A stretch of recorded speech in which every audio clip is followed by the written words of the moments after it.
Sounds good. Okay. So, Joshy, I hear you got this row calculus substrate thing going on. Yeah. You want to tell us about it? Sure. Yeah. Sounds good. So my idea is basically to make a starting out as a minimal runtime. Well, basically like a runtime that's an interpreter for a minimal process calculus. And then, once we get that working, we'll take steps toward a more full-featured like PyCalc or RowCalc runtime.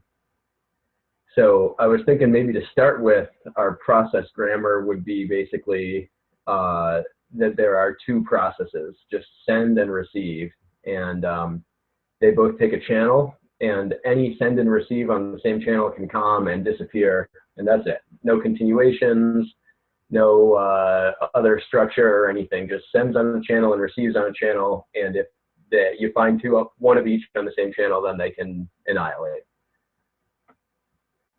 So, yeah. Oh, you're muted, Jim. So maybe they could explode or something. They can go boom. No? Yeah, exactly. In fact, we can even emit an event called boom or something like that. I'm down for that. Okay, let me just close Discord and then share my screen.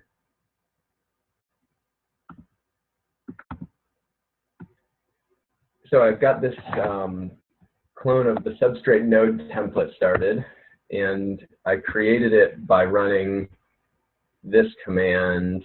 Whoops, there it is. Substrate node new, and I gave it a title, so process calc, and then the next argument it's the name, and I just had typed my name. And it's still compiling, and these things are super long compiles, but I had this realization the other day. I don't actually have to wait for this to finish compiling if the very first thing I'm going to do is start coding. I only need to wait for it to finish compiling if the thing I'm going to do next is run it. So I think we'll just start coding even though it's still trying to compile. And then one of the last files it compiles is the ones we're going to be modifying. And so it'll probably fail because we'll just have saved it at some random not expected to compile state, but then all the dependencies will already be compiled when we're ready to go.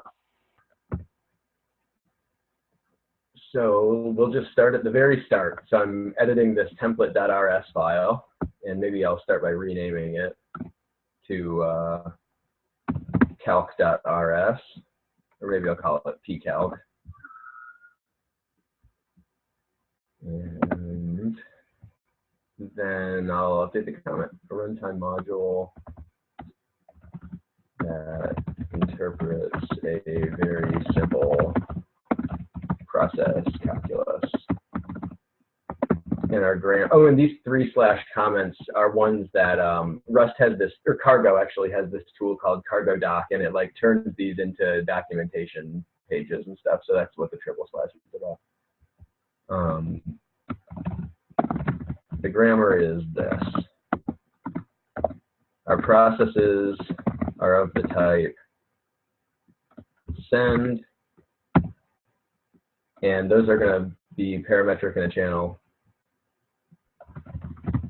or receive on some channel. Okay, cool.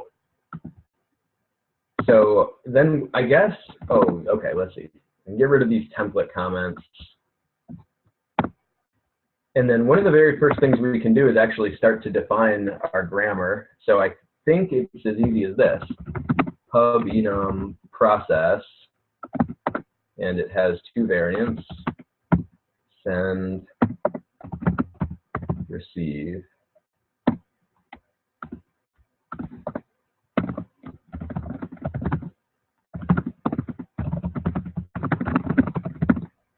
So maybe we'll even start a tiny bit simpler, where they're not sends and receives on a particular channel, but they're actually just sends and receives. And so any send can annihilate with any receive. And then when we get that working, then we'll add channels, and then we'll go from there.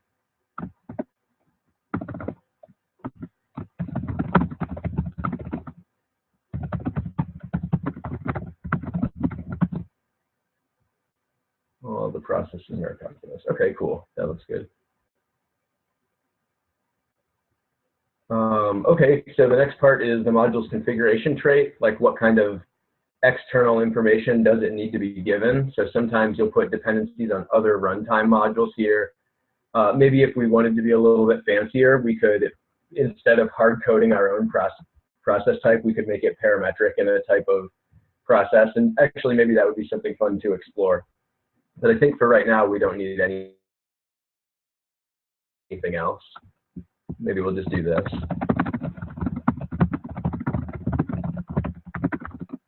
Sorry, I just had a question. Yeah. Oh, hi, Abby. Yeah. Hi, by the way. What does parametric mean? Oh, yeah. It means like to take it as a parameter. So basically, the idea then is so we're writing this like process calc interpreter. And so if we're going to interpret these processes, we need some notion of like what are all the kinds of processes. And so in this simpler case, I just coded them right in here. There's a send and there's a receive. But another way to do it would be to make it a little bit more generic. And then we could say like, this module can reduce any kind of processes, but then in order to use it, you need to give it this parameter, which is what are all the processes. Yeah. That makes sense. Yeah, cool. And I think all we would have to do actually is something like this. Proc. Well, it might even up at the beginning, we in our grammar, we have sense parametric with respect to channel, right? Yeah. Yeah, that's my like aspirational, I guess. So for now, we're just doing this even simpler one. Okay, but being parametric means that there's a parameter or argument that is a channel which it receives or sends on. Yeah, exactly. I guess you think of it as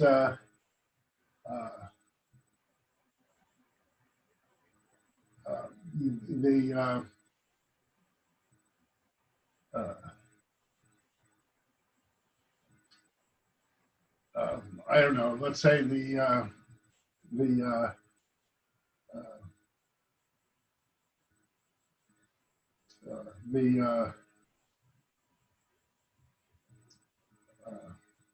You're talking about these being parametric. Yeah, I was just trying to give audience an example. Like, let's say the temperature is dependent on what day of the year it is. So then the temperature would be parametric on day. Right? Yeah. Yeah, that makes a lot of sense. Yeah. Okay.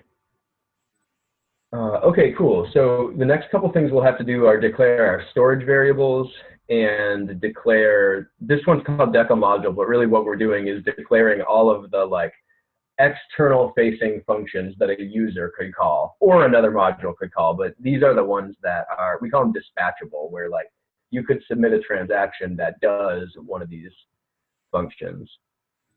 So in this simple list of grammars, I guess an easy way to do our storage is that we only have to keep track of how many sends we have and how many receives we have. I'm thinking if there's any shortcoming to that. It might be worthwhile to give each one of these processes a unique like identifier, because later we're going to want to say, I guess I'm thinking like right now all we have to do is when we do a COM reduction, we just say like, okay, now there's one fewer send and one fewer receive. But later we might actually want to say which ones it is that we're reducing. But I guess maybe the whole point of starting simple is to start simple. So then we can add that complexity when necessary.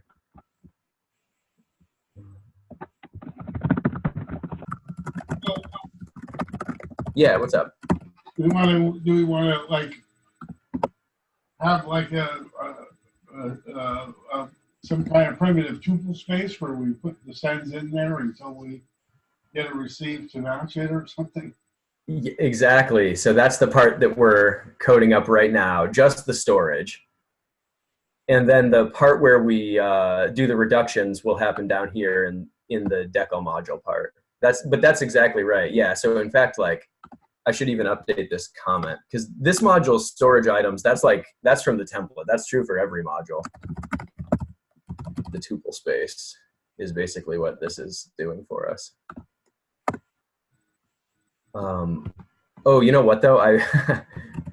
I got rid of that example. Where did it go? That one. I just wanted to copy the syntax. Okay, so that's where we were, and then we're going to call this like sends. And when we, so basically what we're doing here is we're saying I want a storage variable that composes or makes up part of the state of my blockchain. And then this part is optional. We can delete it entirely, but if we keep it there, then we're like saving ourselves a lot of time, because Substrate will automatically put an accessor method for it. So like I'm going to call this one num sends. And so Substrate, specifically this decal storage macro, is going to automatically make a function called num sends that anyone can call to just real quickly say like, okay, how many sends are in the tuple space right now? And then we have to give it a type. And I feel like in this case, option is how Rust says what some languages also call option, or like Haskell calls maybe. It's the thing that can either be none or it can be some, in this case, unsigned 32-bit integer. But I don't think we have a use case for none here, so I'm going to change it to be just a 32-bit integer. And then the other side of the tuple space, receives are stored in the tuple space. Receives, and we'll call this one like num receives, and it is also a 32-bit integer, unsigned. All right, that's pretty good. This part is all boilerplate. I never mess with it. This part is also boilerplate if you want to use events, which events are like something that I think it is maybe just getting added to our chain right now, but basically it allows you to like emit this this event, which is just a notification that basically says like, hey, some interesting thing just happened inside of our blockchain. And anytime you replay all the blocks in the blockchain, then you see that event again, or it's like easy things to keep logs of. And then we don't have to keep that information around in our blockchain state forever. So I'm thinking we'll use events like every time that we deploy a send, every time we deploy a receive, and every time we do one of these COM reductions that annihilates the two. So that, anyway, all that to say, like, I just never mess with this part. And now is the part that we can mess with. The template came with a single function, and we'll also make one. So we'll just say like deploy a term into the tuple space. So so the way we read this is that it's a public function called deploy. Functions like this that we're expecting users to call, they always take origin, and origin basically means like who called this thing. And it's either someone's public key, which is what happens when like a human user makes a transaction, or it can be root, which is when it comes from somewhere else in the blockchain, like if another runtime module calls this function or something like that. And then the other one is like there's these unsigned, they call them inherent extrinsics, which is almost like information that's just attached to every block, but it's not like, it's almost like true by definition. And the example I always give is like a block time or something like that. But in our case, we're just going to think of them always as being, this is like basically the identity of whoever called the function. Okay, so deploy a term into the tuple space. It takes whoever is doing it, and then it takes the term itself, and the type of the term is this thing that we called up here. So you're always going to be deploying some process, either a send or a receive. Okay, and then these dispatchable functions always have to give back a result, which is either okay or some error message that is like carries a string with it, like the actual text of the error message. So basically, we don't need to do this at all. This is basically saying like ensure that it's some ensure sign says like ensure that this origin was deployed. The deployer was a real human, and then it gives us back who the deployer was. But you know, we're going to make ours general enough that it's okay if somewhere else in the blockchain calls this function. We just want it to be possible for users to do it. So I'll leave that part commented out. And yeah, now here's like the actual interesting part.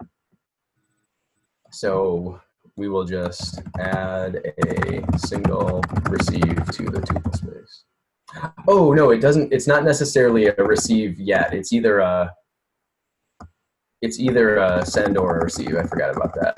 So we want to do match term. And I forget, we'll have to double check the syntax, but it's something like this. So then we're going to say like, if the term was a send, then we'll do something. And if it was a receive, then we'll do something else. And I think we can put blocks here. So add the term to the storage and emit and event. So to add the term to the storage, we say, okay, this is the case where we're doing sends. A send, so sends is the storage item that's going to change, and so we have to spell it like this. Sends t. And basically this is what I'm trying to express right now. We're going to like increment this thing by 1, right? Somebody just deployed a send. Okay, great. Count 1 more send in the tuple space. But because this is not just like a regular Rust primitive, this is a substrate storage item, I have to always double check how to do it. And the right place to check is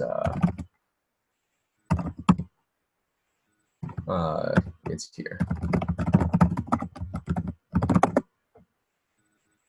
Oh, just kidding.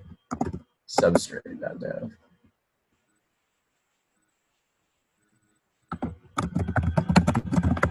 We're working with a storage value right now.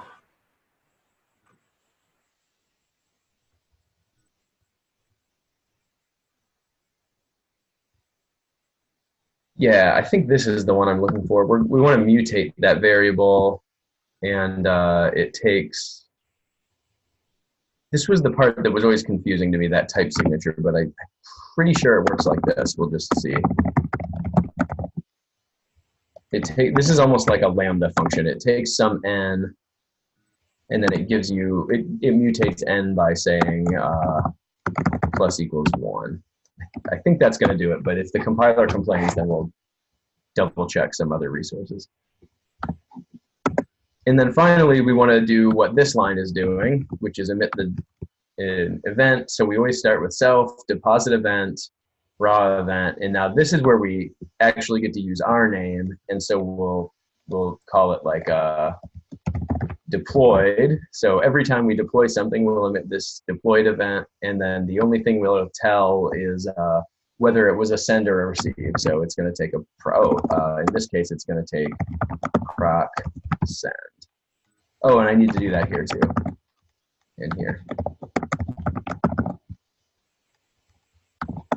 So in Rust, these tags, like when I make an enum, like with send and receive, these send and receive themselves are not in global scope. You have to refer to them in a more qualified way like this.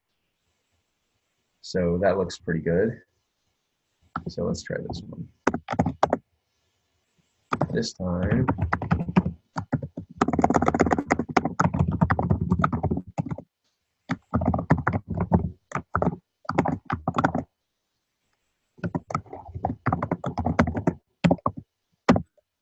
Okay, and so deposit event, raw event,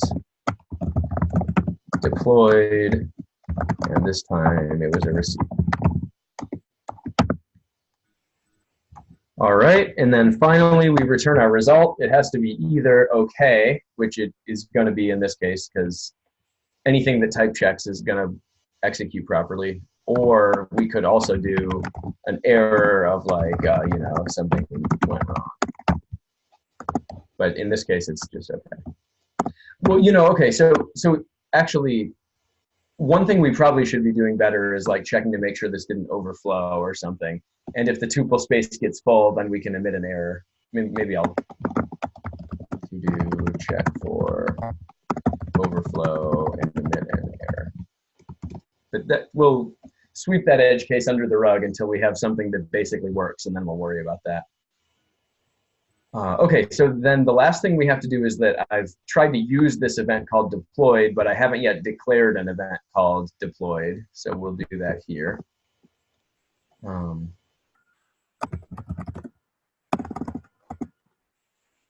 Event fires when any term is deployed to the tuple space. And we called it deployed, and we said it takes a process. And these tests, oh, this is a trivial test. It's just going to compare, make sure that 42 equals 42. Oh, but it uses a storage value that doesn't exist anymore. So I'm just going to comment the tests entirely for now. Because I think we're at a point where this should compile, or at least it's close enough that the compiler will help us figure out what we've done wrong. So, okay, so a couple steps. The first one is, oh, wait a second. This one, let's build.sh. Oh, it has to rebuild the WASM. That's too bad. Okay, but hopefully it won't take that long. None of this early stuff is going to fail to compile because it's all just like dependencies, you know, not stuff that we coded. But another thing that actually is funny to me, okay, that's not good. Hex literal. Oh, wow. Okay. So I'm seeing some errors that I thought were in our past, but one thing I was going to say is that the structure of this project, I just noticed it. I didn't notice it when we started. The fact that the build script and the init script are here makes me think I somehow accidentally started from an older version of Substrate. I was trying to start from 1.0. And then the other thing is that error that we just got. At some point, I thought it was because of a Rust compiler issue. So let me just try to update all my Rust stuff real quick.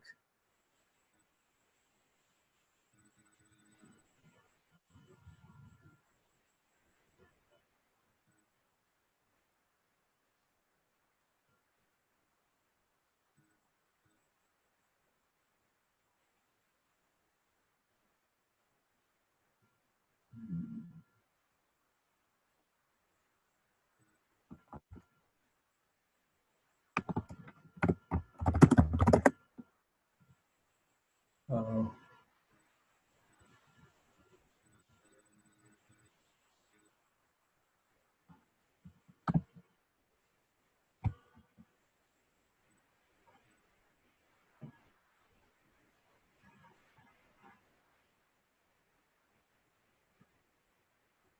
Well, classic compile time. When I pause the recording? Oh, yeah, I guess so. Or, well, I never know how long this stuff is going to take. It always seems to do that right when you're like, oh yeah, this might take a while. Okay, so basically I just updated my Rust toolchain there. So let's see what happens now when I try to build this. And it starts over from scratch because it's not the same compiler version anymore. So it can't like reuse those artifacts.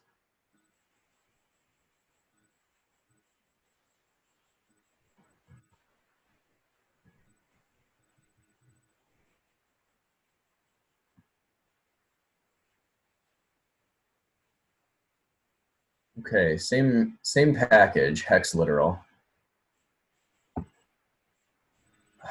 So one thing we could do is try to use some different versions of hex literal, but I did that just a few days ago and I was able to get around this, but what I learned was that this was caused by I thought at the time it was the outdated Rust compiler, but basically what I remembered is that changing hex literal was not exactly the right way to solve this. So I'm wondering, so like, okay, let me just give you guys a little more context for how I got started here. So I'm in this folder called substrate up. It has a couple, these green things in my terminal are executable scripts. In fact, I can do it like this. So you can see these ones are all executable. And those scripts basically help you quickly have new projects that are cloned from templates. So the one that I used is substrate node new. It gave me a brand new substrate node that I was like, ready to start modifying the code. And if we just look at the code here real quick, you can see the last couple commits here were me kind of hacking substrate up. And so I'm wondering if I broke it in some way, that it gave me like an old version. So let's see what's on here. Yeah, so I want to like go back to master of substrate up. And I'm curious now, if I do substrate node new again, maybe everything will just magically work.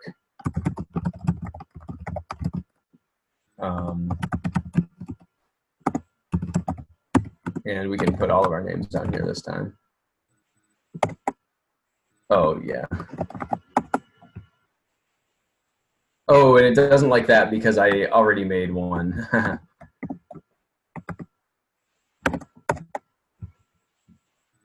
And it's asking me to sign my commit here.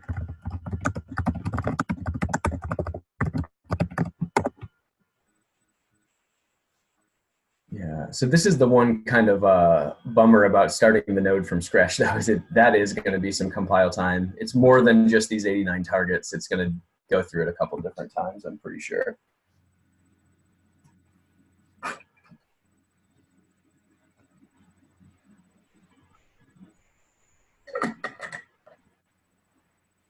Wow, that's not what I expected. It crashed on hex literal again. Oh, and then it went on to the next command anyway. Okay, this is getting a little bit messy. I'm inclined to maybe just bail on that and turn it over to a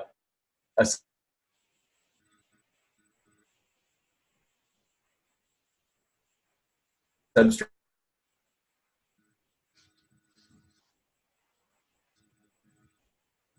Looks like I'm losing you, Joshy.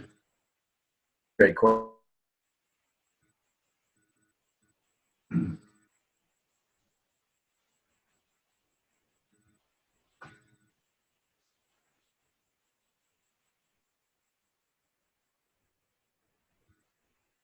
Down.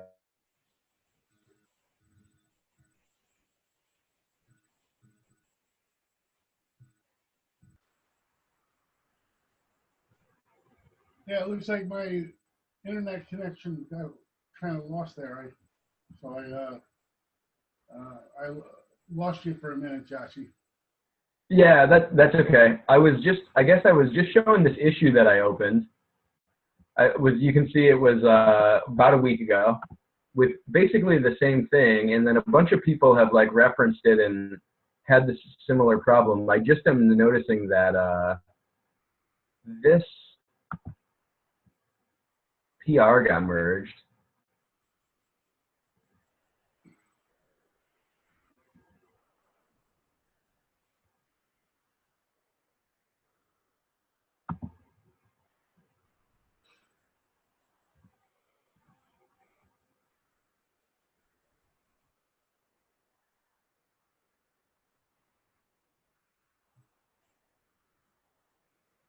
Oh, the other one ended up getting merged though. Okay, so this thing ended up getting merged. I bet all they did was change hex literal version.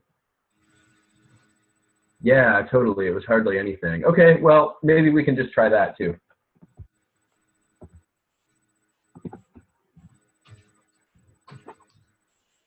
Okay, so just to keep my brain straight, the one we were working on is this one, and this is in a folder called process calc. Okay, so when you're working on Rust, the equivalent of like package.json is this cargo.toml. So I'm just going to search for hex literal. Okay, it wasn't found in that one. Let's look in this cargo.toml. There's two, because one's just for the runtime and one's for the entire blockchain client. So there it is. So we'll bump it up to 2. And I'm just going to do a global search to make sure I didn't miss anything. Oh, I missed a ton of them. How did that happen? Oh, cargo.lock. That's different. I'm going to delete those. And they'll get regenerated. And there's one in here, I guess. And that reminded me there's one other cargo.toml here. So, okay, no hex literal in that one. No hex literal in that one. Okay, maybe that'll solve it. Bumped it up to 2, version 2. So you guys can probably tell I'm just like kind of trying stuff more than knowing exactly what's going on. But I'm going to cancel this like restart because it's still going to take a long time and already failed a little bit. And so now I'm going to just try again with the one that we were already working on here in the process calc folder. And the thing we changed is that we updated the hex literal version. Oh, in fact, and we can even see it had to go back and grab those off the internet because we changed the version. Hey, Mike Loomis, welcome. Hi, Mike. Hey, how's it going, guys? I'm only gonna be able to watch for a little while. I'm still a little preoccupied with something, but I'm watching. Cool. Yeah. Well, welcome.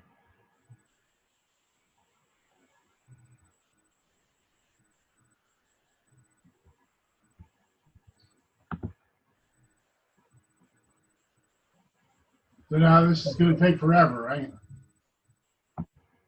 I was hoping it wasn't going to take that long, but it does seem to be taking a while. But good news is, oh, actually, I should say confusing news. It successfully compiled hex literal 1.4, but which it didn't before. But I thought it was going to be upgraded to hex literal 0.2. Rust confuses me sometimes.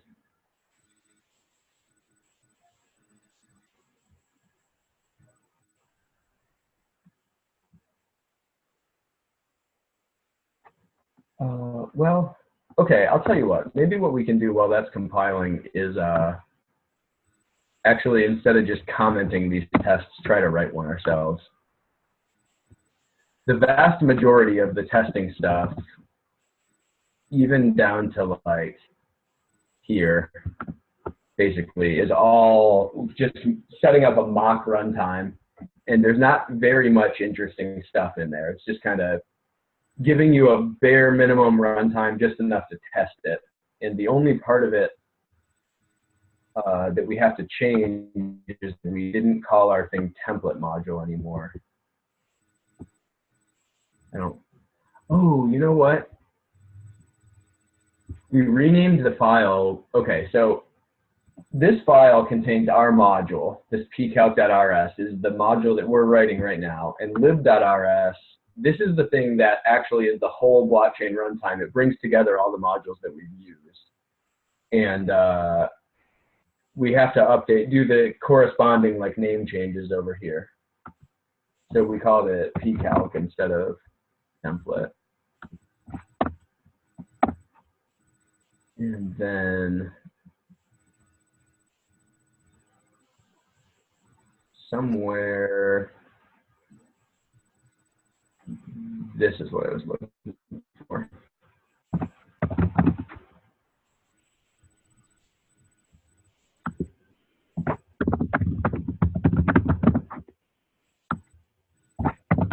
Okay, that looks good. And then when we're writing our test, we can change this to be process calc. All right. This is also just part of the template stuff. It tells us what it is right there. And finally, here's our test, and we'll just say like deploying a send works. So all they're doing here, they say like just call just a dummy test for the dummy function do something. So we're going to not call the function do something. We got rid of that, and we have a function called deploy, and we're going to give it the value of send. So I'll say deploy a single send, and we'll call process calc deploy. Okay, so there's two parameters. Well, first one is who called it. This is just a dummy. We're just saying like user1, whatever that means. And then here's the value, which is send. And then we'll assert that the send count increased. And so we'll say process calc. And we called ours num sends. And we want to assert that it equals 1. So basically we're saying like deploy a single send and then assert that you, well, first of all, assert that that deployment didn't error out, and then assert that the number of sends in the tuple space is 1. All right. So let's see, this time it failed on something else pretty deep. Something else that we didn't write ourselves, which makes it pretty tricky.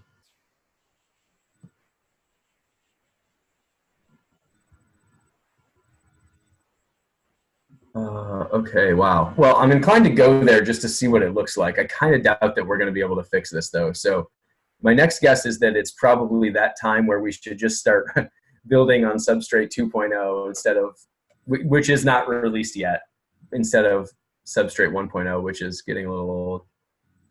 So, okay, this is supposed to be in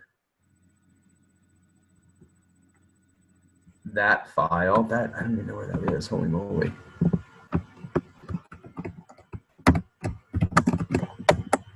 Okay, there it is. And the file was called, it's a different one.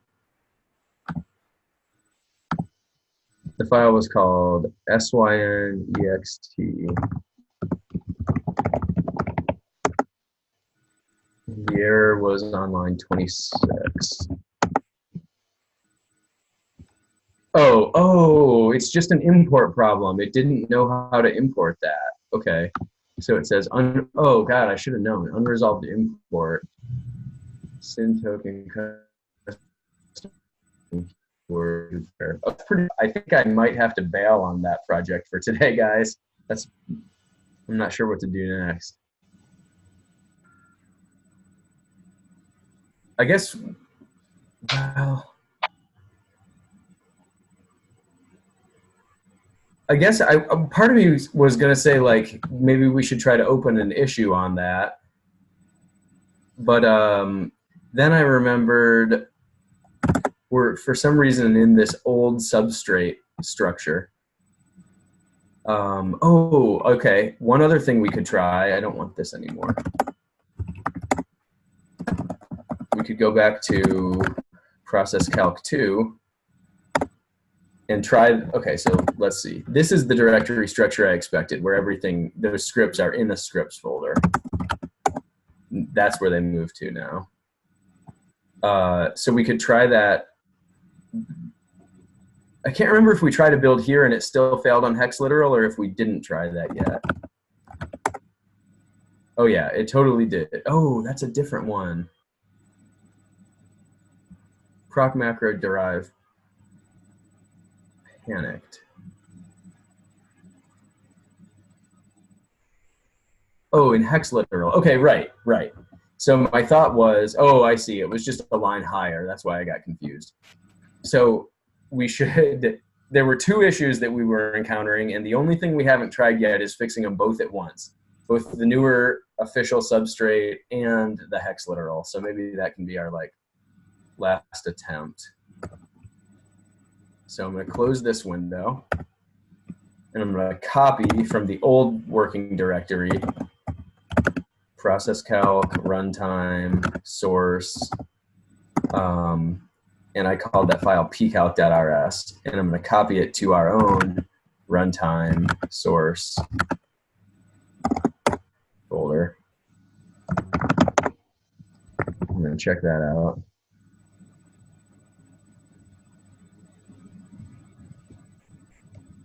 So I just wanted to make sure that this file looks the same. It does. It even has our test. Okay. I have to real quick make the same changes to librs. It shouldn't be too hard. And the reason I'm remaking these changes instead of copying the file is just in case anything else changed in the template.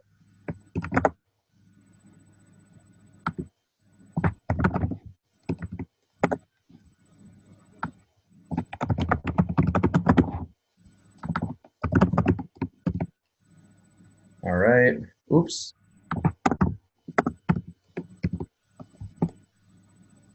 And then we were going to update hex literal.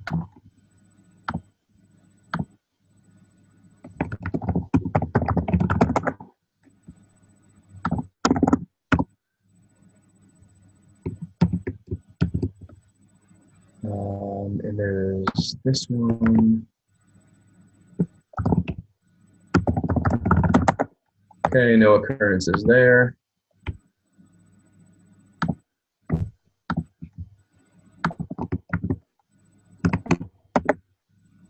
Oh, and a bunch of occurrences here.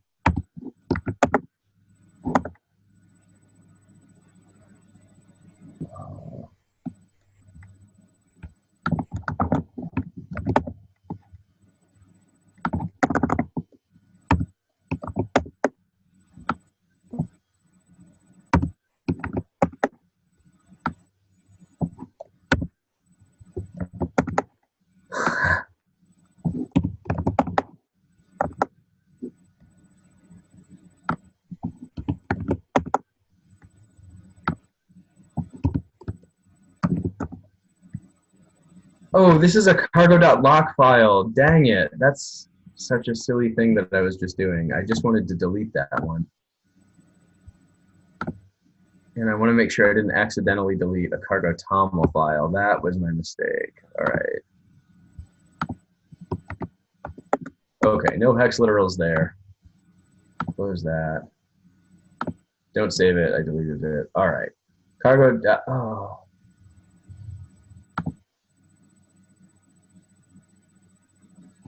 I made the same mistake twice. I deleted the cargo toml file. Okay. I want to delete the lock file. And I want to change this one.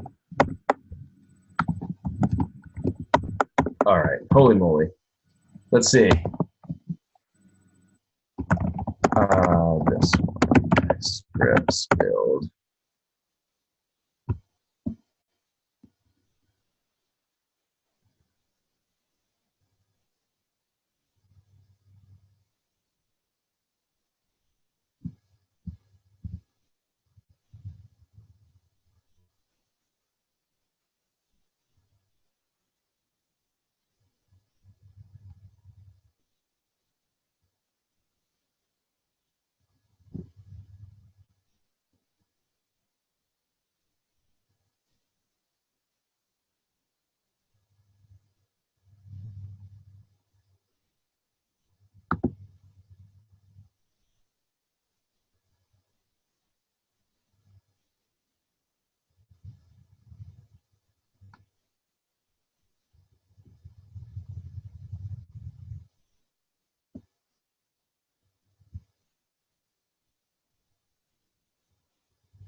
Oh, okay. We got past that again. That's good.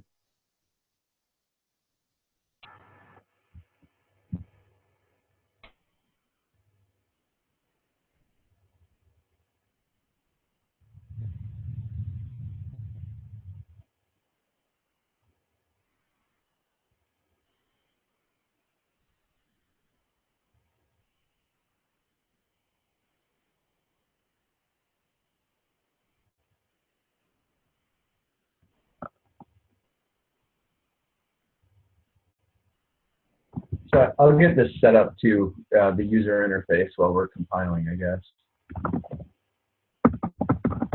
I'm going to use the Polka.js apps UI, which I've used before.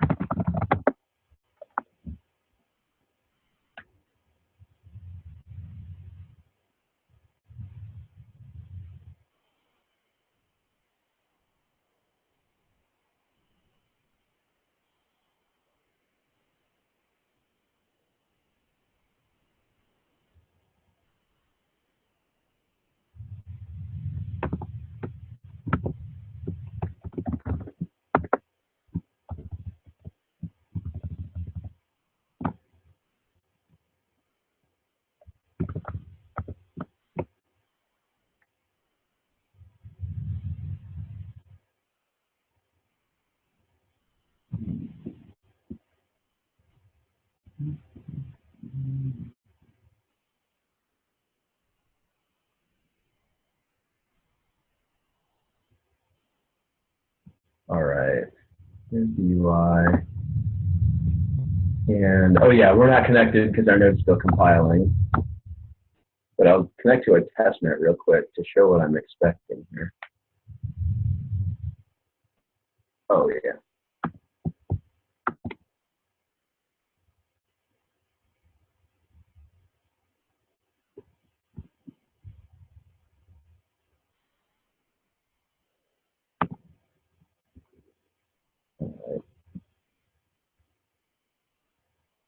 Oh, when I connect to the testnet, it doesn't have an extrinsic tab. Darn it. Okay. Oh, maybe I just need to do that account. Let's create an account real quick. Just some baloney account. Okay. Not actually going to save that. Oh yeah, that's what I wanted. Okay, extrinsic. So this is where you like submit transactions. And again, I'm just on some public testnet right now, but just to show, when you click this drop down, it shows you every module that's installed on the blockchain. And so we're expecting to see one here that says like process calc when we run our blockchain. And then when you, so like once it says process calc, then we should see this drop down, and ours will only say deploy for now because that's the only method we wrote. And then later, the next one we're going to add is like com or reduce or however we want to call it. And when you choose a method, it automatically gives you the right fields to enter all the parameters that you need for that method, and you can submit the transaction. So let's see how we're doing. All right, still compiling, but, and then, okay, yeah, and then just to set expectations here, when this is done, that means we're finished compiling the WASM that actually executes the runtime. But the next compile step is still to build the like local native blockchain node, and that's what'll do the, you know, actually allow us to start the blockchain. So I'm thinking maybe, oh no, you dirty dog. Oh, that's good. At least this is, I think, our own module, not just some like thing that's upstream.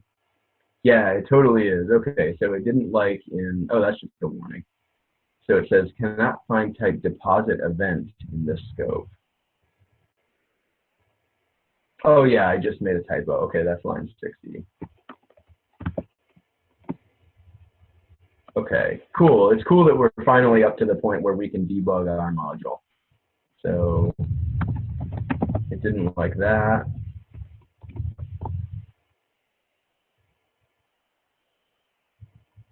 It seems to have not liked that too.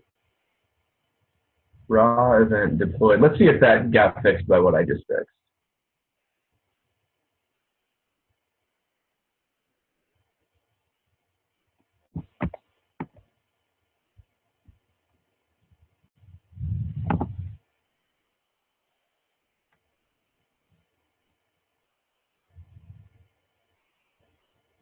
Try using the variance enum. Oh wow, it's telling me to use the enum itself instead of the variant. I thought it would want a specific. Like I was thinking that here on line 60, I was telling it like, hey, I'm actually deploying the, like we actually deployed a receive, not just the type that it wanted. I'm wondering if this is still just from the same mistake. Let's just save and recompile. Okay, yeah, that fixed like almost all of them. Now all we're left with is line 70, account ID, unused parameter.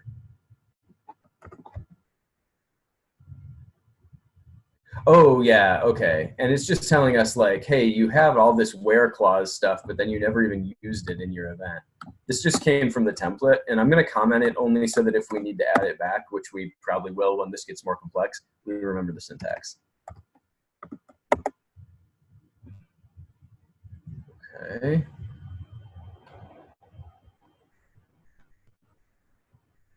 Oh, wow. Lots of stuff now.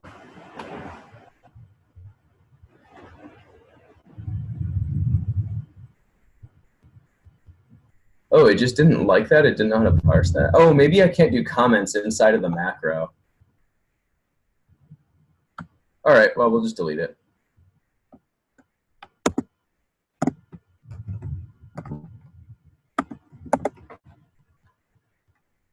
Darn, it still didn't like that. Okay, let's just confirm whether my understanding was even correct.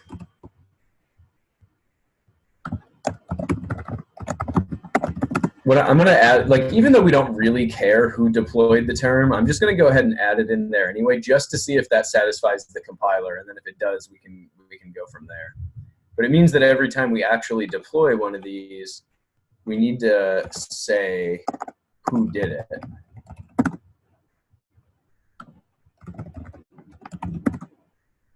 And that means we need to actually bring back this line. Because I commented that saying we don't care who deployed it. But now that we kind of like pseudo care just to try to solve that other situation, we need to go ahead and have the deployer in scope. So let's try now. All right, it didn't solve everything. No method named clone found for type. Okay. Now this is an actual real thing, right? So it's telling me all of these, like, I don't know how to tell if two processes are equal to each other. I don't know how to clone a process. And the reason is because I haven't derived all of the right traits that I need to. And it has to happen here on this enum that we wrote.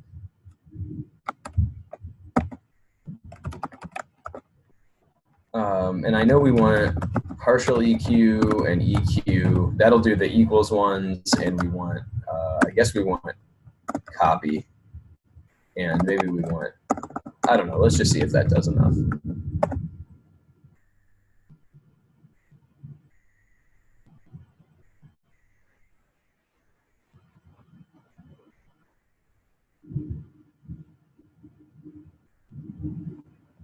Maybe clone is different.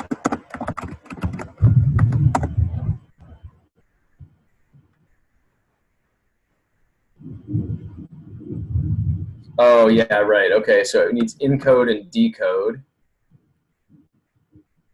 Yeah, those are the ones it's complaining about now.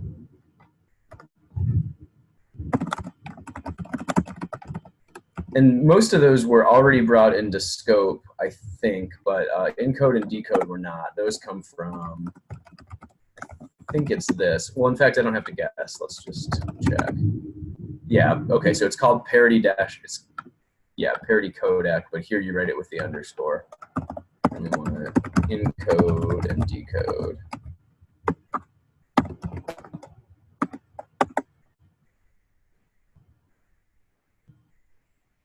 Hey, this is looking promising.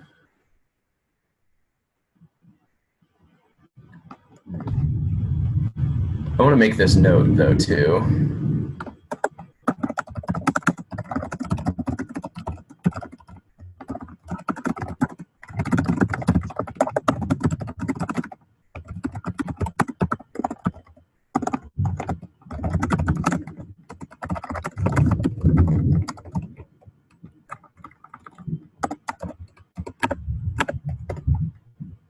Hey, look at that. Everything compiled. Huzzah. Now we can do the native part. So, all right. That, I think, is longer than we want to sit here and wait for stuff to compile. So here's how I'm going to finish. I'm going to put this on GitHub.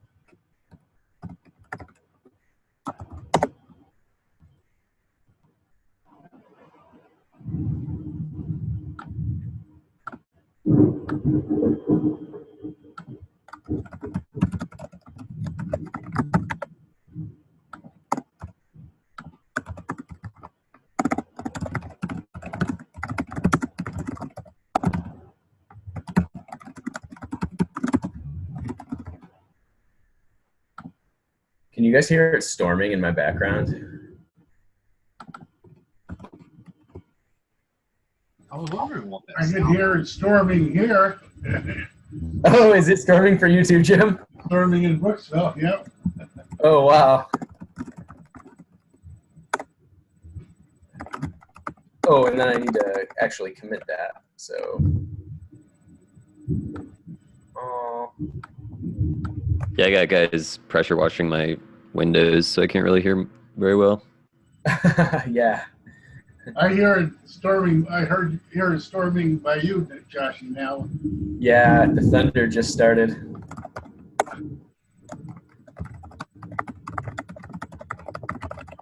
Man, that's a proper storm. I get them that strong, right?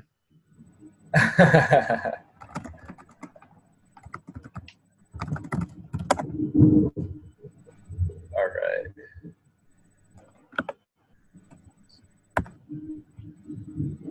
Hooray. Okay, there we go. So I'm going to drop this in Discord, and I'm going to actually end because I can hardly even hear you guys over the thunder here. So if you wanted to have it actually store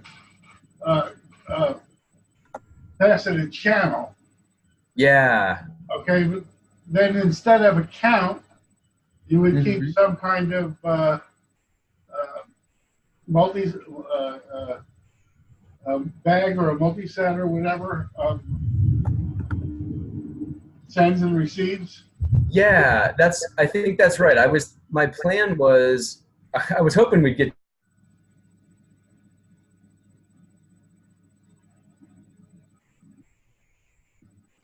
Uh-oh, I lost you again.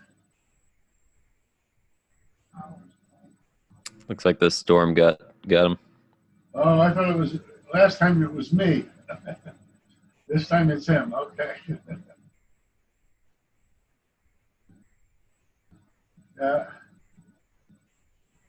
Is process calc the pi calculus from last week that you guys were talking about?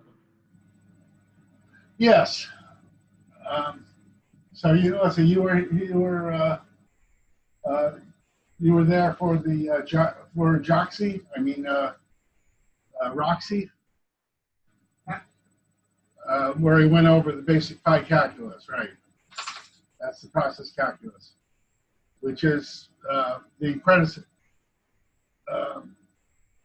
which is has been extended in our chain to the row calculus, which basically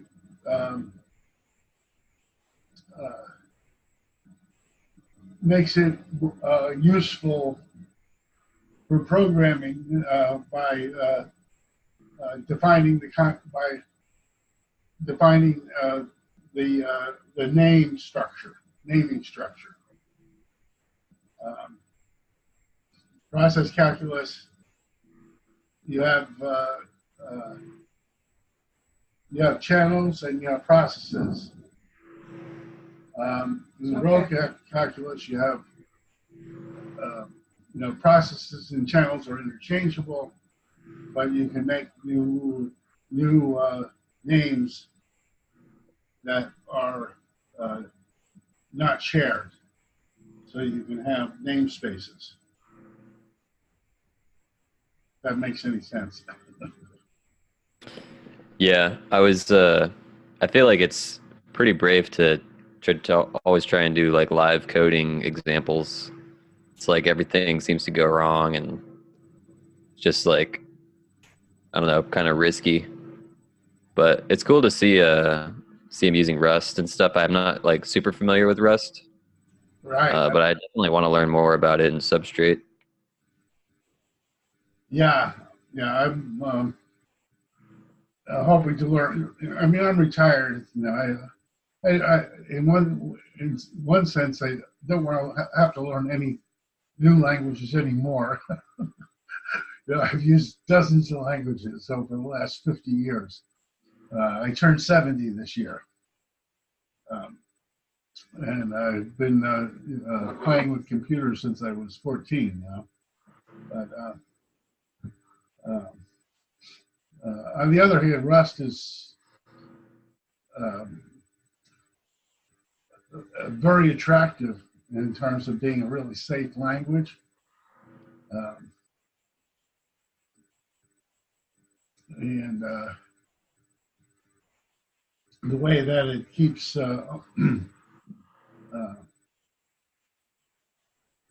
handles the ownership of data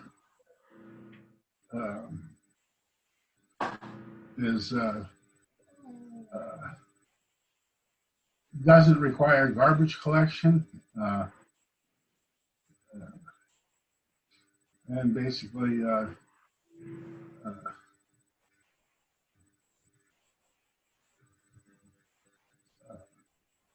prevents most kind of many kinds of errors.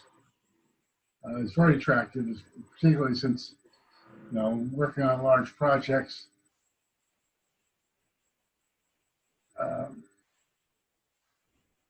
In languages that weren't safe is proven to be a nightmare in so many ways. Using a language like Rust seems like the only way to build a large project with lots of people cooperating and not having a great deal of unreliability and debugging nightmare. Like currently with our chain, they have they're having all kinds of memory issues, and most of those issues just wouldn't happen in Rust. Is it, yeah, is it from, what is our chain in JavaScript, or what's the? It's in Scala. Oh, okay. So it's in a good language, but in a sense, Scala is a little bit too powerful. It's not as bad as JavaScript, not nearly, but it does give you enough rope to hang yourself. Yeah, I definitely know what that's like, where you you come into a code base that's been worked on by so many people. It's so complex that you almost want to just rip the whole thing, like just start from scratch, basically, like trying to solve problems. But yeah, I definitely want to learn Rust. It's got a lot of cool features. But yeah, like thanks for the invite. I appreciate getting to watch you guys discuss all this cool stuff. So What's your interest in? Where do you come from? well, I met Jay at a couple of these blockchain events in Austin. And I'm kind of, I mean, I have a general interest in consensus, and the pi calculus stuff is also kind of interesting to me. But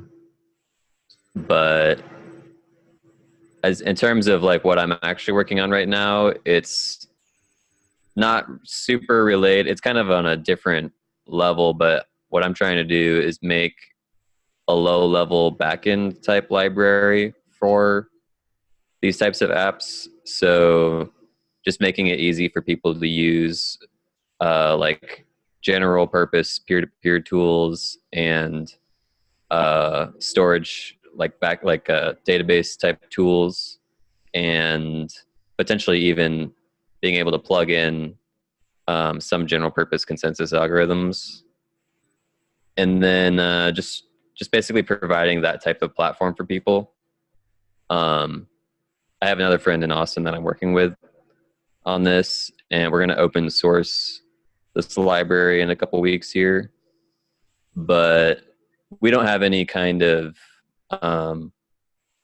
like unique consensus algorithm, or we don't have any kind of like specific product in mind. It's just really trying to like abstract away like some of the stuff, so that when people are making a product, they they can just use like the same interface for their stuff, like in the same way that they use centralized databases for their apps. That kind of interface tool is what I'm trying to build. So like, So, are you familiar with um,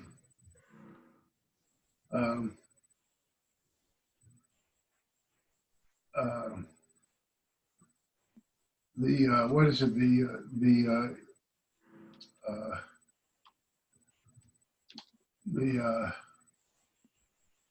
ERTP, electronic rights transaction protocol, or what? oh, I remember you guys. I think I actually watched. There was a video posted in the Colab Discord the other day where I think you guys were talking about object capabilities and ERTP in the same time. But that's the first time I've ever heard of it. Right. Yeah, I posted a pointer to this video, which I think is the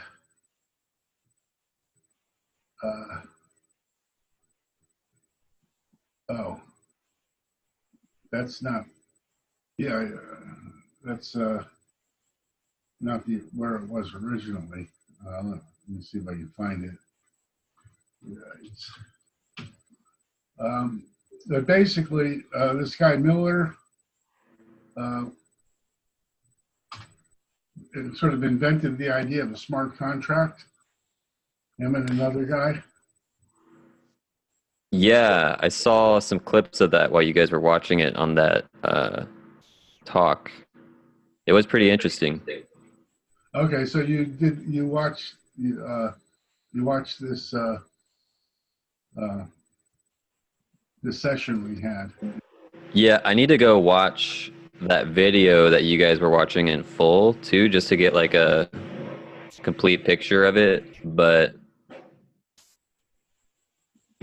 that one guy even said that was the man who put, like, some people think might be who Satoshi was, or like a group of people involving him, which sounded kind of cool.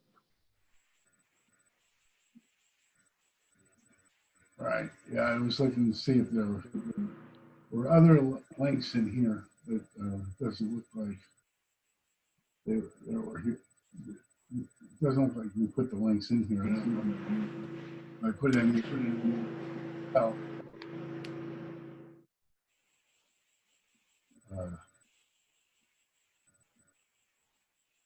Nope, I didn't put any links.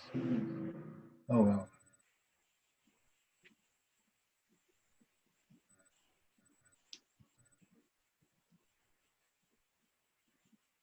I don't know if this was even the right one. I guess it was. But I think that framework is for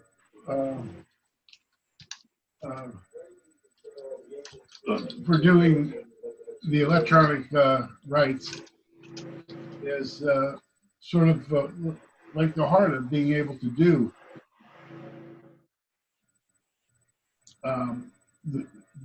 decentralized applications. There's really, the whole, where you need a consensus is sort of like where the e-rights are being controlled. In other words, if you need 3 signatures for something, that's the consensus you need for that, or you need, there's 3 namespaces or whatever. Which is a little bit different from just having, a ledger ordered by time. Oh well. Right. Well, that's the other kind of exciting thing about the way I'm sort of trying to make this library is, like, there's a lot of application ideas out there which is similar to like a cryptocurrency type decentralized app, but might not, like, for example, like you could have like a Twitter type application where you just decentralize the back end of Twitter, but don't necessarily care about the store, like the local storage of messages or the consensus, like any type of consensus algorithms. Maybe you're just trying to broadcast things and you just want to use the peer-to-peer side, or maybe you're using like a logistics app where,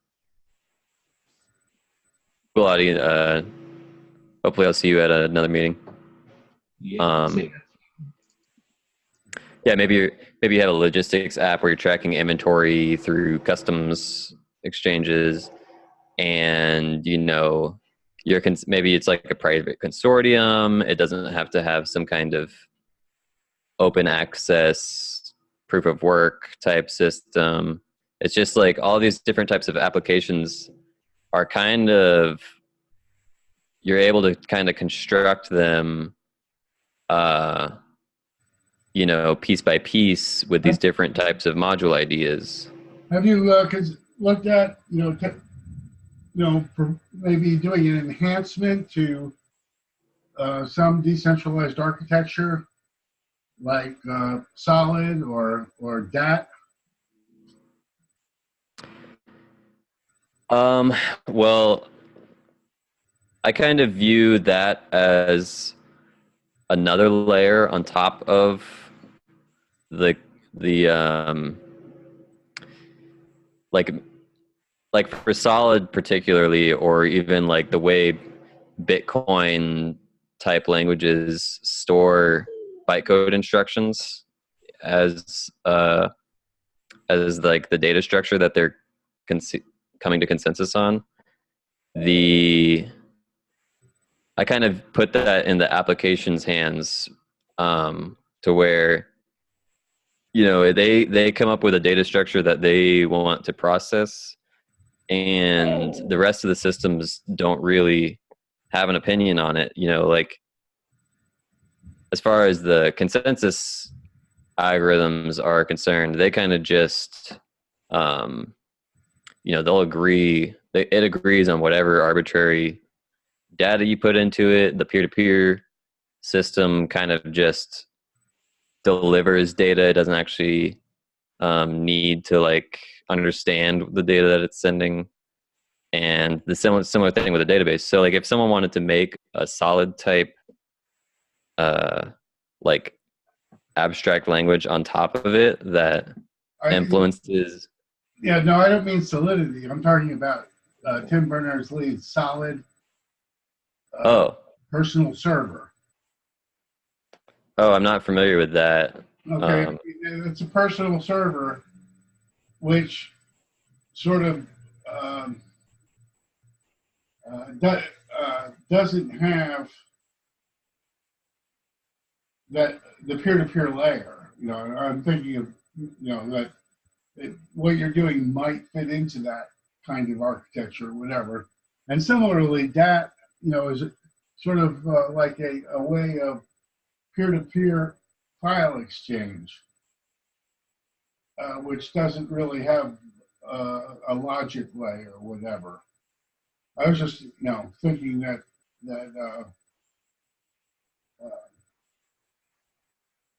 how can we, how do we make these peer-to-peer systems that are out there more functional or more useful? And I don't know if what you're doing has anything to do with that.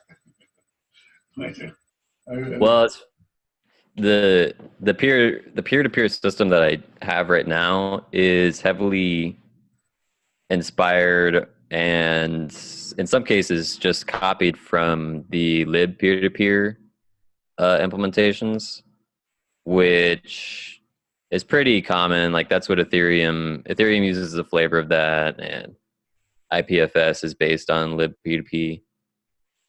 So the peer-to-peer system I have, like the reason I went with it is because it's general enough to where you could do any kind of you know, peer-to-peer system, like one of the things I didn't like about a lot of these people who just fork Bitcoin is they're kind of just reusing this BitTorrent style peer-to-peer system, which is really restricting. Whereas with the libp2p stuff, it's designed from the ground up to be very general. You kind of you tell it what kind of protocols it's going to be using, beforehand, and you also are able to dictate the underlying transport layers, which is kind of exciting. In the future, it could be the type of thing where it makes like the application designers kind of get this transport agnostic system where some people are going to be communicating as if like they still communicate with peers, but maybe some people are doing it with TCP requests over the internet. Some people are doing it with WebSockets. Some people could be doing it through some kind of radio transmission interface. But it's all abstract in peer-to-peer in the libp2p system, where as long as you have a unique address and the system has some kind of implementation to use that communication transport, then all of these nodes, all these peers talk to each other, and they don't even really know like how they're communicating.